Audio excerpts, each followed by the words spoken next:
भगवान ने उस बाबा जी से कहा, देखो ये तुम्हारा नियम धर्म ठीक है, लेकिन अब दूसरे दिन जाओ और जाकर के मैया से कहना, मैया तू जिस नियम से भोग लगाती थी वही ठीक है, तू वैसे ही भोग लगाया कर, तेरे कहने पर वो मान जाएगी, क्योंकि तूने नहीं उससे सिखाया और बताया। दूसरे दिन बाबा जी दौड़े दौड़े गए और जाकर के कर्माबाई से कहा, देवी तू जैसे ठाकुर को भोग लगाती वही ठीक है, ये सब नियम धर्म हम लोगों के लिए, तुम्हारे लिए नहीं, तुम्हारा तो भोजन तुम्हारा भोग ठाकुर जी ऐसे ही ग्रहण करेंगे। और फिर वो बता करके चले गए। फिर तो कर्माबाई अपना सवेरे रोज उठती, बिना नहाए धोए खिचड़ी बना के रख देती, ठाकुर जी आते पा करके चले जाते। और जब तक वो कर्माबाई जगन्नाथपुरी में रही तब तक भगवान उसके यहां खिचड़ी खाने गए। और जब कर्माबाई मर गई, ये मृत्यु लोक है, सबको मरना पड़ेगा, उसकी भी मृत्यु आई, शरीर छूट गया। मर जाने के बाद अब उसका अंतिम संस्कार कौन करे? उसका कोई था नहीं, बेटा बेटी परिवार कोई तो था नहीं, बाल विधवा थी, मर गई। अगल बगल के लोगों को पता चला कि आज कर्माबाई की आवाज नहीं आई, आज वो बाहर नहीं निकली कुटिया से। अगल बगल के लोगों ने आकर के देखा तो कुटिया में बेचारी मरी पड़ी थी। पास पड़ोस के लोगों ने अंतिम संस्कार कर दिया, चंदा जुटा करके कफन ला करके लपेट करके ले गए, दाह संस्कार किया, अंतिम संस्कार तो हो गया, लेकिन उसके पीछे कोई रोने वाला नहीं था। बंधुओं, समाज के लोग किसी लावारिश लाश का अंतिम संस्कार तो कर सकते हैं, लेकिन उसके लिए रो नहीं सकता कोई। क्यों बोले? रोना तो वही होता जहां अपनत्व होता है। कर्माबाई के लिए कोई रोने वाला नहीं था। भगवान ने देखा मेरी मैया मर गई और कोई रोने वाला नहीं, ऐसा नहीं हो सकता। भगवान आए और भगवान कर्माबाई की कुटिया में बैठ करके 10 दिनों तक रोए। कीर्तन बोल। श्रीमन्नारायण नारायण नारायण, श्रीमन्नारायण नारायण नारायण, श्रीमन्नारायण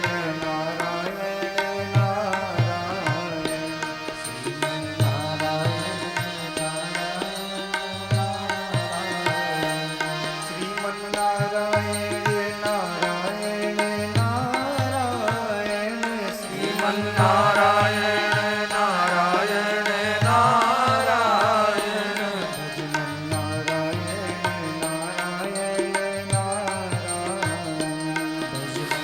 नारायण नारायण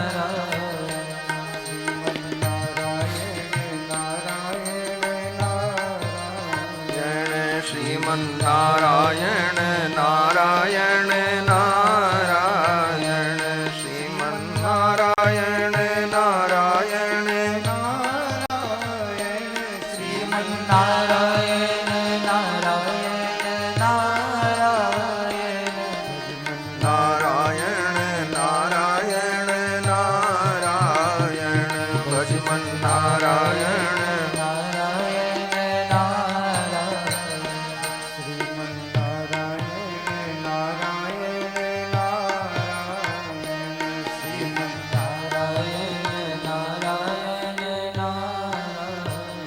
श्री लक्ष्मी नारायण भगवान की जय। कर्माबाई की कुटिया में 10 दिनों तक भगवान रोए आकर। आस पड़ोस के लोगों को बालक के रोने की आवाज सुनाई पड़ती। आकर के लोग कुटिया में देखते तो कोई नहीं दिखता, और फिर बाहर जाते तो जैसे कोई बच्चा रो रहा हो, सिसक रहा हो, बिलख रहा हो, ऐसी ध्वनि सुनाई पड़ती। महाराज को ये बात पता चली, राजा तक सूचना गई कि ऐसी घटना हो रही। राजा ब्राह्मणों को लेकर के आए, देखा कुटिया के अगल बगल कोई नहीं, कुटिया के अंदर कोई नहीं, बाहर जाने के बाद बच्चे के रोने की आवाज आवे। ब्राह्मणों ने, आचार्यों ने कहा कि ये भगवान की लीला है। जगदीश भगवान खिचड़ी खाने के लिए कर्माबाई के यहां आते थे, और ये भगवान की लीला है। भगवान ही बालक बन करके अपनी मैया के लिए रो रहे हैं, और भगवान रो रो करके कहते, मेरी मैया अब मुझे कौन खिचड़ी खिलाएगा। भगवान के इन वचनों को सुनकर राजा ने कहा कि कर्माबाई के नाम पर रोज सवेरे खिचड़ी बना करके भगवान को भोग लगे, ये नियम बनाओ, ठाकुर के प्रसन्नता के लिए ऐसा करो। और उसी समय से वो नियम बन गया। आज भी जगन्नाथ भगवान के यहाँ जगन्नाथपुरी में सवेरे सवेरे 56 भोग लगने के पहले खिचड़ी का भोग लगता है।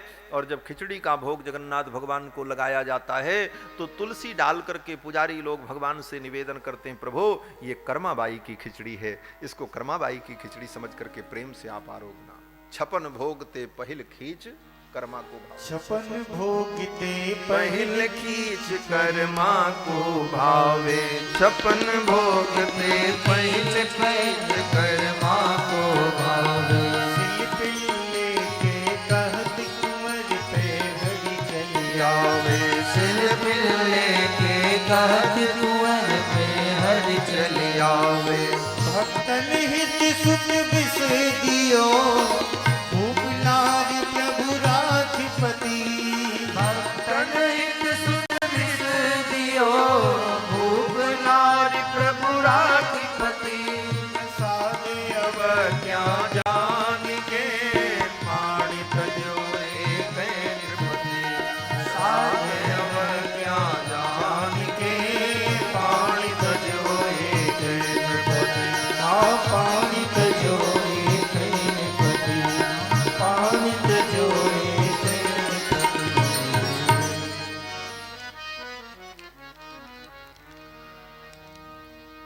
बंधुओं, भगवान का नामकरण संस्कार श्री गर्गाचार्य जी ने किया। भगवान के नाम की चर्चा करते करते भगवान के भक्तों की कथा आ गई। यही भागवत है। भागवत का मतलब पहले ही मैंने बताया कि भगवान के भक्तों को ही भागवत कहते हैं, और भागवतों का चरित्र जिसमें प्रधान हो उसी को भागवत पुराण कहते हैं। तो भगवान के भक्तों का चरित्र किसी रूप में भी आ जाए तो वो समझो भागवत ही है। प्रसंग आ गया, इसलिए सिलपिल्ले भगवान की कथा, कर्माबाई की कथा, सारी कथाओं का स्मरण हुआ। भक्तों का चरित्र भगवान को अत्यंत प्रिय है।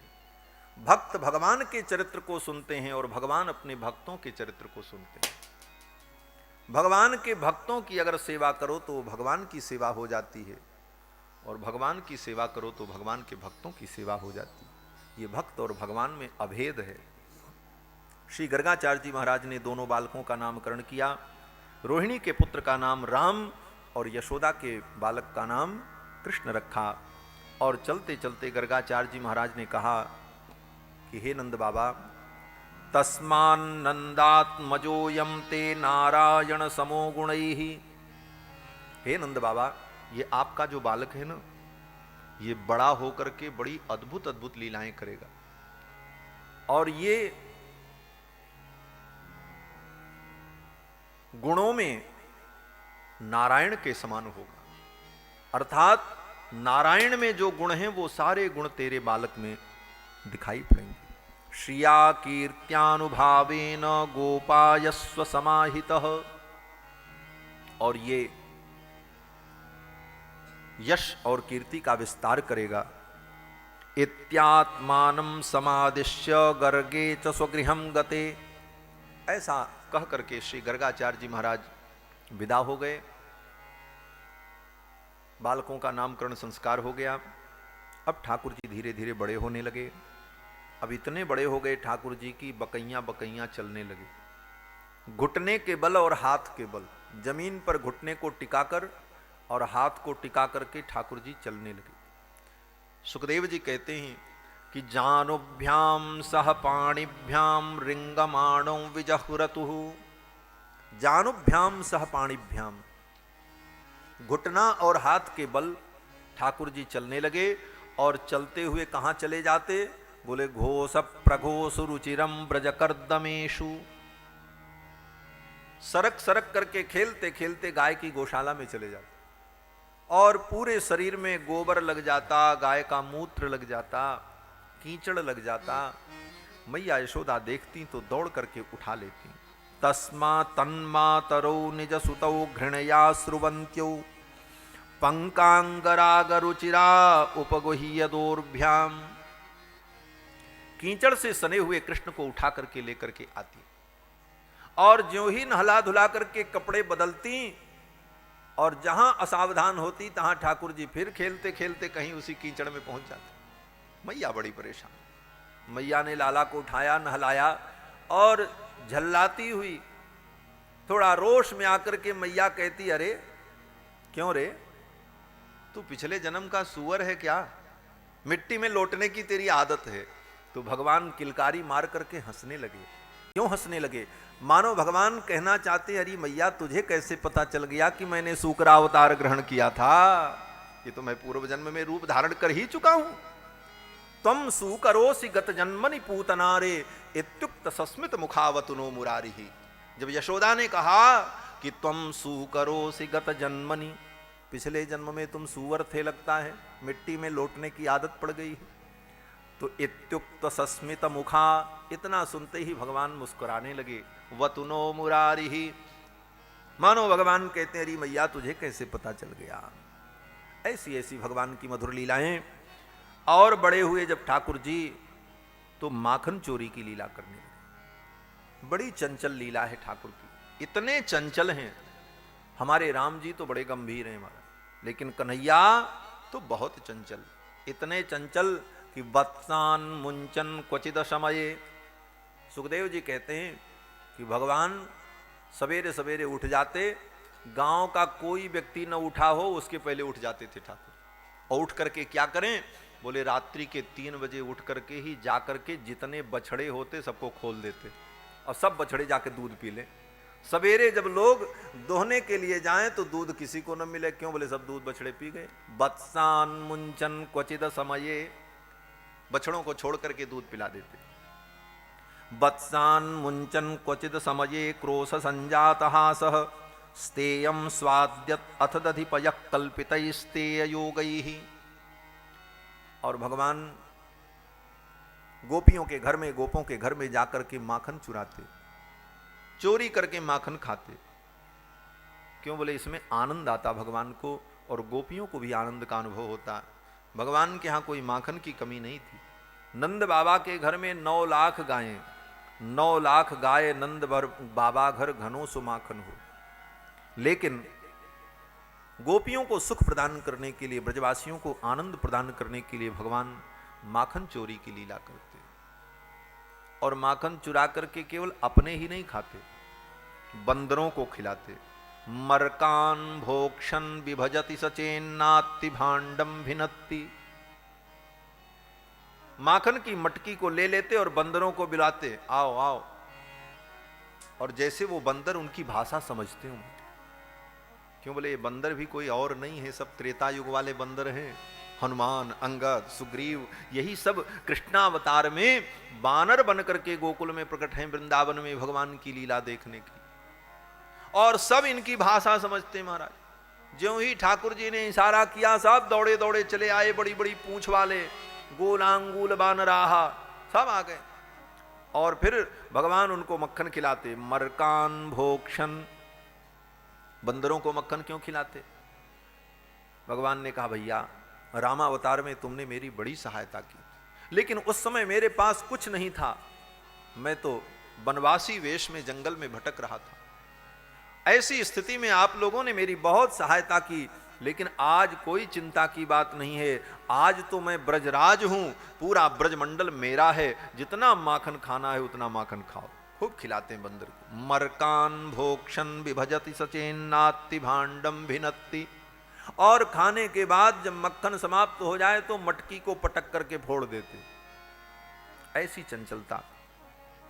गोपियां आकर के शिकायत करती, और कोई गोपी आकर के अगर शिकायत कर दे यशोदा रानी से, तो भगवान क्या करते? बोले घूमते घूमते उसके घर पहुंच जाते और उसके छोरे को, गोपी का जो छोरा पालना में लेटा रहे, सुआ रहे, धीरे से जाते पालना के पास, उसको जोर से चिकोटी काट करके भाग जाते।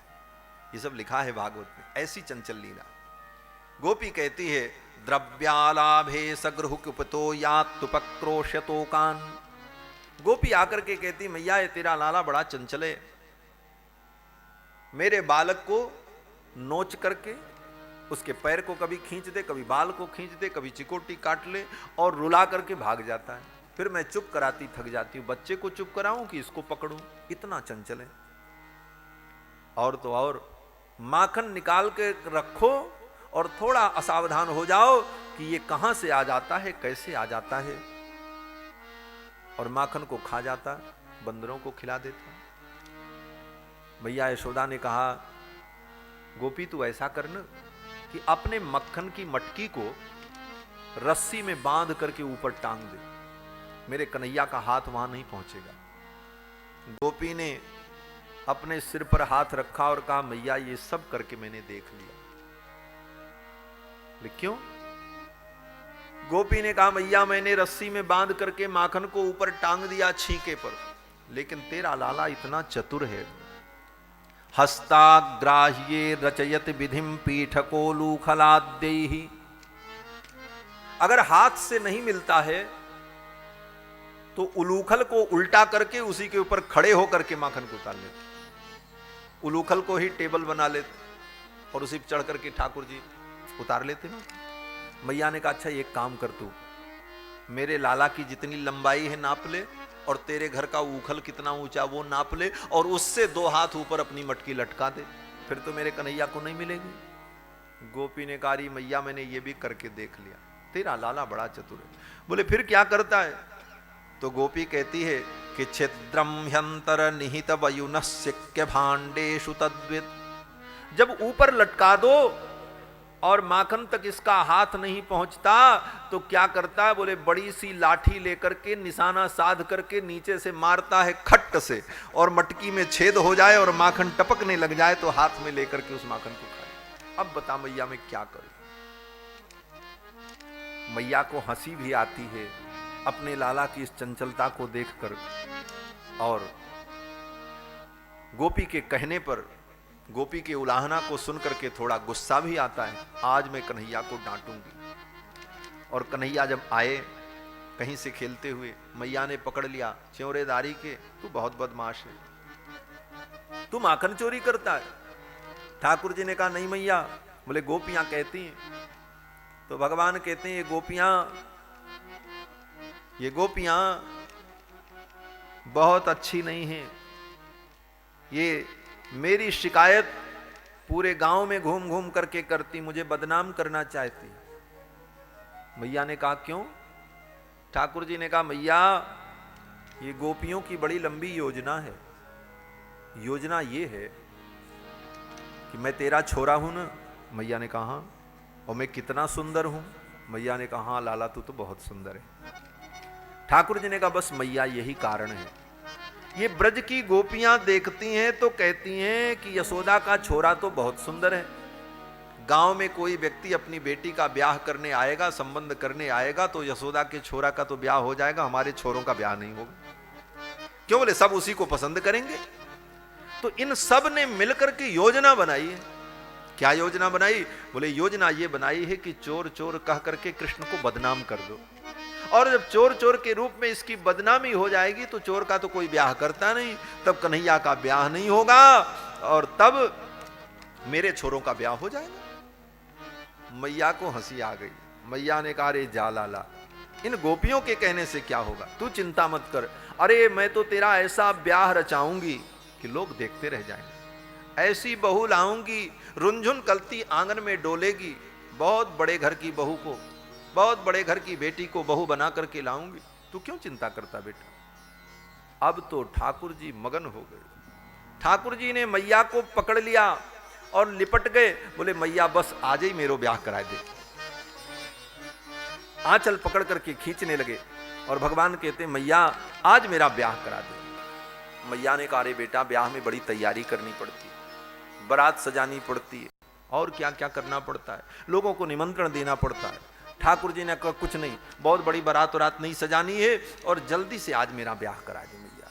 अब तो ठाकुर जी मैया के पीछे पड़ गए। ठाकुर जी महाराज कहते हैं मैया कर दे मेरो ब्याह, मंगाए दे दुल्हन गोरी सी। मैया कर दे मेरो ब्याह, मंगाए दे दुल्हन गोरी सी। मैया कर दे मेरो ब्याह, मंगाए दे दुल्हन गोरी सी। भगवान कहते हैं अरे मैया मेरो ब्याह करा दे और गोरी सी दुल्हन मंगा दे। मैया ने कहा अच्छा गोरी दुल्हन हो, केवल गोरी हो। ठाकुर जी ने कहा केवल गोरी से काम नहीं चलेगा, अरे गुण वाली भी हो, कम से कम रोटी बनाने तो आता हो, नहीं तो मैं तो भूखों मर जाऊंगा।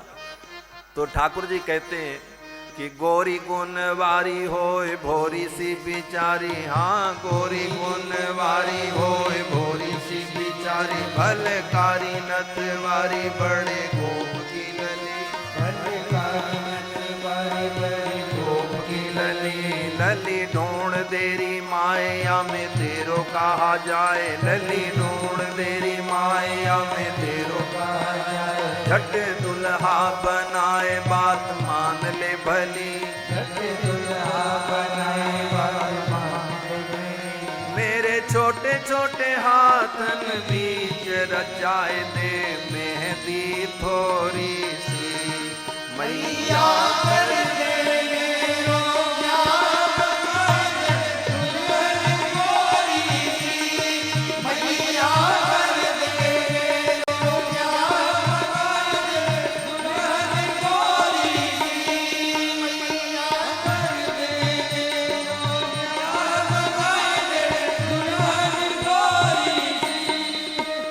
भगवान कहते मैया ऐसी बहू हो, गोरी गुणवारी होए भोरी सी बिचारी, भलकारी नथवारी बड़े गोप की लली, लली ढूंढ देरी माए आमे तेरो कहा जाए, झट दुल्हा बनाए बात मान ले भली, मेरे छोटे छोटे हाथन बीच रचाए दे मेहंदी थोड़ी सी, मैया कर दे मेरो ब्याह मंगाए दे दुल्हन गोरी सी। मैया ने कहा अच्छा तो बारात तो सजानी पड़ेगी, बारात लेकर के जाना होगा। ठाकुर जी ने कहा बहुत बड़ी बारात नहीं ले जाएंगे। बोले क्यों? बोले बहुत बड़ी बारात जाएगी तो मेरे ससुर जी के ऊपर बड़ा खर्चा पड़ जाएगा। अच्छा तो कितनी बड़ी बारात होगी? तो ठाकुर जी कहते हैं कि छोटी सी बारात ग्वाल बाल 5-7, यजी छोटी सी बारात ग्वाल बाल 5-7, मल हरदी मोगात शीश शहरो धराए, मल हरदी मोगात शीश शहरो धराए, धरी मोर ब्याह वे जाऊं कछाए दे कछनी कोरी सी, मैया कर दे मेरो ब्याह मंगाए दे दुल्हन कोरी सी, मैया कर दे मेरो ब्याह मंगाए दे दुल्हन कोरी सी, मैया कर दे मेरो ब्याह मंगाए दे दुल्हन कोरी सी। भगवान कहते हैं छोटी सी बारात ग्वाल बाल 5-7, मल हरदी मोगात शीश शहरों धराए, मैया मेरे शरीर में हल्दी लगा देना, दुल्हा ब्याह करने जाता तो हल्दी लगा के जाता, सब विधि भी मालूम है भगवान को। भगवान कहते हैं मल हरदी मोगात शीश शहरों धराए, और सिर पर सेहरा पहना देना, मौर पहना देना, क्योंकि दुल्हा मौर पहन करके सेहरा पहन करके ब्याह करने जाता। लेकिन आपको एक बात बतावें कि इतनी बातें जब मैया से ठाकुर जी कह रहे थे तो नीचे जो है कच्छी भी नहीं पहने थे ठाकुर जी, इतने छोटे हैं, बाल रूप हैं। तब ठाकुर जी को याद आया अरे मौर तो पहन लूंगा, लेकिन अगर कच्छी पहन करके नहीं गया तो लोग हंसेंगे, क्या कहें। तो ठाकुर जी कहते हैं कि धरी मौर ब्याहवे जाऊं कछाए दे कछनी कोरी सी, मैया कोरी सी कछनी पहरा देना, ऐसे नहीं जाऊंगा ब्याह करने। ये भगवान की बाल लीला है। देखो